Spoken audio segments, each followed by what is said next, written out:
Bonjour. My name is Austin. I'm pretty cool. I like shades. I'm a cool dude. But yeah, we're gonna be learning about Nerton's law. For all of you who don't know, Nerton was this big nerd who came up with these laws. And a legend goes that he likes sitting under apple trees. And one day, he was sitting under an apple tree, and an apple bonked him on the head. Bonk goes the weasel, you know? So, yeah, we're going to be learning about Newton's laws. First off, we have Newton's first law. It states an object in motion will stay in motion unless acted upon by an unbalanced force.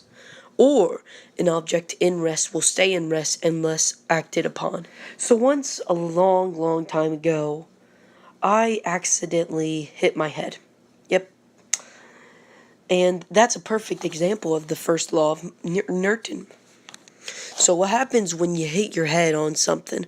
Your head stops when it hits, but your brain keeps on moving. And when that brain hits your skull, that causes concussions or a knockout. RKO. Although your head stopped moving, your brain wanted to continue in motion, and that's why it hits the skull, thus causing a concussion or knockout. Newton's second law simply states that force equals mass times acceleration. So let's get right into this and kick some ass. So now we have force times acceleration, and all of these variables are dependent on each other. So here's an example that everybody understands. Here's a fist, and it's punching someone. The more mass that fist have, somehow, the more force required to move it. And when you get more acceleration, the more force is applied. The more mass, less acceleration, etc., etc.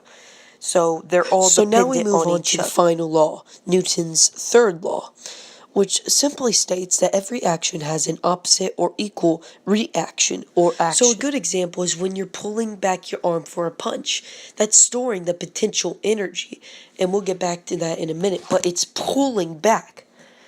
And when you actually let go of that energy and push, that pull, that potential energy becomes kinetic energy.